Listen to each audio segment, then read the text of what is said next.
이제는 지금까지 이론적으로 배운 PC에 대해서 실제로 파이썬에서 코딩을 해서 어떻게 프린시플 컴포넌트를 찾고 거기에 프로젝션을 시켜서 디멘전 리덕션을 하는지 살펴보도록 하겠습니다. 자, 그래서 5,000개의 데이터를 제가 먼저 데이터 제너레이션을 할 텐데요.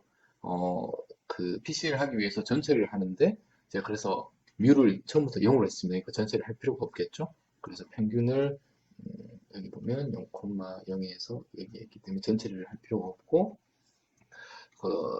시그마를 이렇게 해서 멀티베이스로 2차원으로 찾았습니다. 그러면 이제 보시겠지만 저희가 찾고 싶은 것은 이 방향의 유닛 벡터겠죠? 유닛 벡터.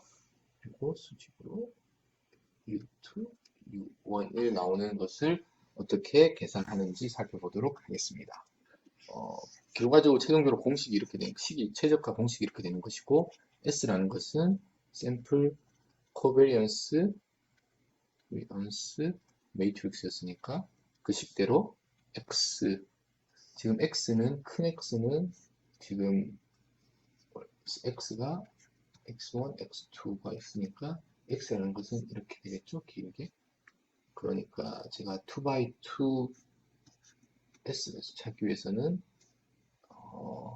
이거를 트랜스포즈 시키고 X가 나와야지만 2x2가 되겠죠? 그리고 M 또는 M-1로 나눠서 이게 샘플 코베런스 매트릭스가 되겠습니다. 여기에서 아이겐을 써서 그 아이겐 밸류, 아이겐 벡터를 찾고 요 과정은 뭐냐 하면 제가 람다 1을 크기 순서대로 이렇게 리오더링을 하기 위해서 소팅은 작은 거에서 큰 데로 가는 거기 때문에 마이너스를 붙여서 그, 아이겐 밸류에 인덱싱을 하고 그렇게 다시 순서를 바꿨습니다. 그래서 여기는 그 첫 번째가 U1이 되고 람다 1이 됐고 두 번째가 U2가 되고 람다 2가 되게 다시 정렬을 했다고 보시면 될 것 같습니다. 그래서 계산을 하면 이게 람다 1, 람다 2. 이 크기는 무엇이냐 하면 절대적인 것은 아니지만 상대적으로 람다 1만을 취해서 람다 2 보면 정보의 양이 람다 2가 상당히 작다는 것을 알 수가 있죠. 그래서 디멘전 리덕션을 해도 되겠구나 라고 생각하시면 될 것 같습니다. 람다 1에 해당하는 U1, 람다 2에 해당하는 U2. 그래서 U1을 플롯하기 위해서 이것이 기울기니까 이렇게 했습니다. 그렇게 하면 이 직선이 나오게 되는 것입니다. U2를 플롯해보면 여기에서 노멀한 방향이겠죠? 이 방향으로. 자, 그러면 이제 프로젝션 할 텐데 이 모든 데이터를 이 방향으로 프로젝션 시키겠죠? 이 방향으로. 프로젝션 시키면 이 방향에 점들이 찍힐 테고 그것을 알기 위해서는 히스토그램을 그리면 이 방향 U1으로의 히스토그램을 그린 겁니다. 그래서 보시면 베리언스가 아주 크죠. 그리고 U2 방향으로 프로젝션을 해서 U2라는 것은 이제 이 방향으로 다 내렸을 때 보면 이렇게 되고 이만큼이 이렇게 폭이 좁다는 것을 알 수가 있습니다. 그래서 지금 여러분들이 보셔야 될 것이 폭이 크고 폭이 작고 되겠습니다. 그래서 우리는 U1을 선택을 해야 되는 거죠. 베리언스가 큰 방향으로.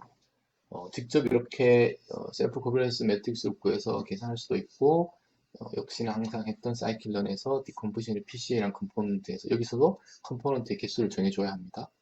그렇게 해서 fit을 하면 그리고 이 PCA 다 트랜스폼이라는 것은 X를 넣어서 컴포넌트 하나로 해서 U까지 예, 그래서 보면 이렇게 되는 것을 알 수가 있습니다. 트랜스포메이션까지 바로 차원 축소도 하고 트랜스포메이션도 하는 되겠습니다.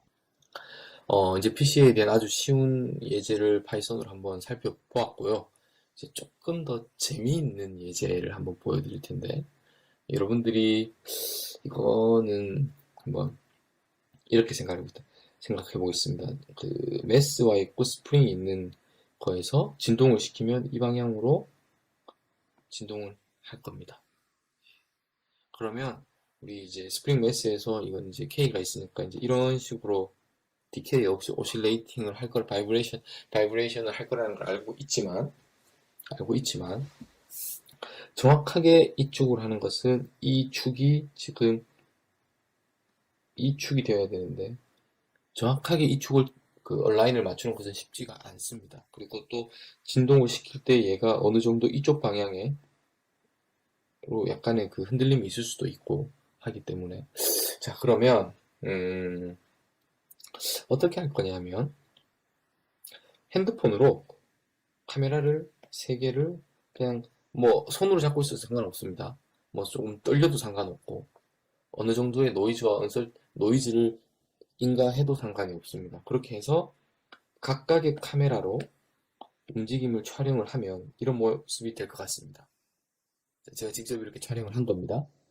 일부러 카메라도 이렇게 좀 틀고 카메라도 손으로 들고 있어서 정확하게 고정이 되어 있는 상황은 아닙니다.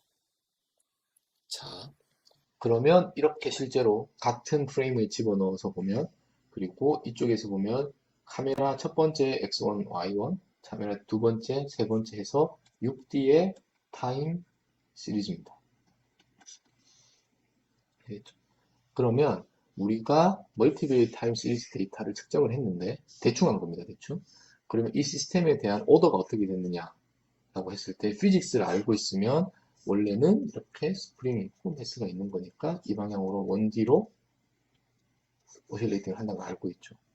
이것이 한 방법이 그렇지만 이걸 알려면 피직스를 알아야 되는 거죠. 이것이 한 가지 방법이고 두 번째 방법은 측정된 데이터에서 한번 중요한 피처의 개수가 몇 개인지를 한번 살펴보도록 하겠습니다. 피처의 개수가 하나이면 원디와 같아지는 거겠죠.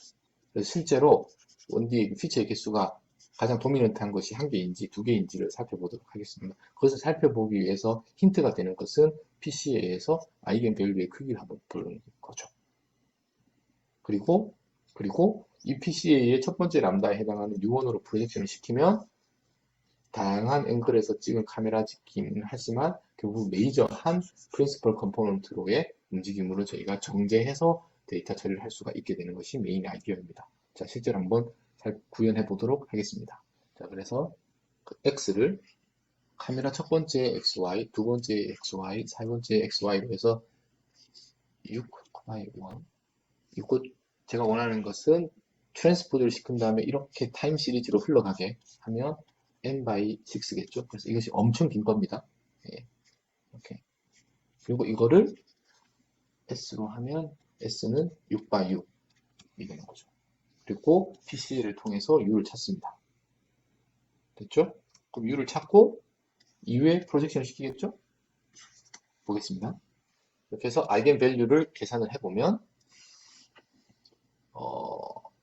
표기가 잘못되는데 1, 2, 3, 4, 5, 6 뭐 또는 뭐 가장 큰 거 람다 제로라고 해도 뭐 상관없습니다.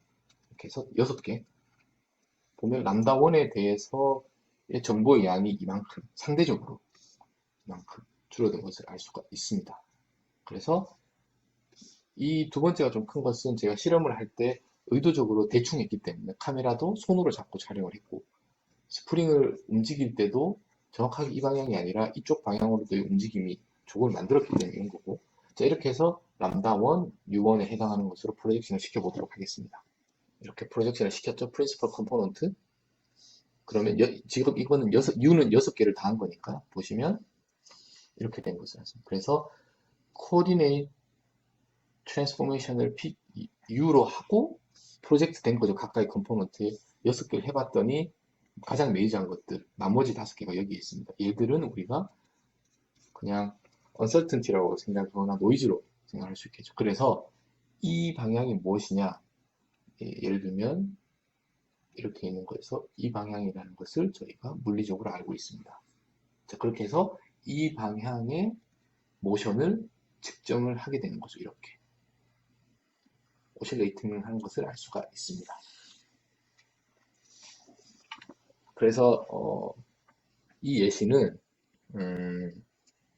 어떻게 보면 프린시플 컴포넌트에서 차원 축소뿐만 아니라 이런 차원 축소라는 것이 가장 중요한 인포메이션만을 가지고 있는 것이기 때문에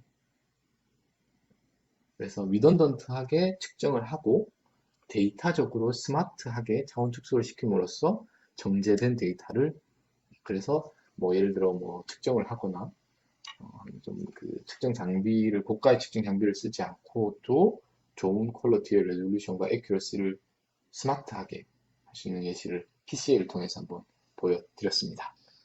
마지막 장인데 PCA를 여러분들이 이렇게 한번 생각해 보겠습니다. 시간에 따라서 여러분들이 센서가 3개가 있습니다. 센서가 3개. 그래서 그 센서에 들어온 값들이 R1, R2, R3라고 하겠습니다. 그래서 시간에 따라서 측정한 값들 플러스 타임 시리즈를 봤더니 이렇게 됐어요. 여러분들이 이 그림만 보고 보면 특별한 어떤 관계성을 이 3개가 관련이 있어 보이진 않습니다. 이 3개가. 그런데 실질적으로 이것만 저희가 이것이 관측한 거죠. 옵저베이션 한 거. 옵저베이션 한 건데 이럴 수가 있습니다. R1, R2, R3 3차원 공간상에서 궤적을 그려봤더니 예를 들면 시간이 지나면서 R1 값은 줄어들었다가 커졌다가 줄어들었습니다. 시간이 지나면서 R1 값은 이 축이 R1이니까 줄어들었다가 커졌다가 다시 줄어들었습니다.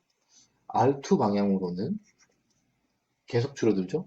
여기니까 이렇게 해서 R2 이 방향이니까 계속 줄어들고 R3 방향으로는 증가했다 살짝 줄어들었다 증가하는 R3 방향으로는 증가했다가 살짝 R3 방향으로 늘 같은 겁니다. 이걸 3차원 공간상에서 그런데 살펴봤더니 이것이 3차원이지만 3차원 공간상에서 2D의 하이퍼플레인 상에 존재하는 궤적이었을 수도 있는 거죠. 그러면 센서가 3개가 필요한 것이 아니라 이쪽으로 측정할 수 있는 센서 2개만 있으면 S2, S1 방향으로 계속 증가하죠. 계속 증가하죠. S2 방향으로 시간이 지나면서 증가했다, 줄어들었다, 증가했다, 증가했다, 줄어들었다, 증가했다. 저 차원에서의 레이턴트 스페이스, 레이턴트 베리어블에서는 2개만 있으면 됩니다. 이것이 첫 번째로 장점은 센서의 개수를 줄일 수 있으니까 코스트를 다운시킬 수 있는 거죠. 그리고 우리가 리던던트한 것들을 여기서는 가지고 있지 않습니다. 코어한 것만 가지고 있고 이 경우에서는 제가 이것이 실제 리얼한 것이고 이쪽으로 갔는데 이걸 보고 어떤 차원 축소의 데이터 기반을 한 스마트한 방법으로 이렇게 가는 것이 가능합니다. PC를 하면. 이걸 몰라도. 방금 제가 카메라 매스 스프링과 카메라 예제가 이런 것으로 보시면 될 것 같습니다. 자, 그래서 PCR라는 것이 차원 축소에 대한 것이 가장 기본적이고도 중요한 알고리즘이라서 제가 PCL 중심으로 디멘전 리덕션에 관해서 설명을 드렸습니다. 여기까지 하도록 하겠습니다. 감사합니다.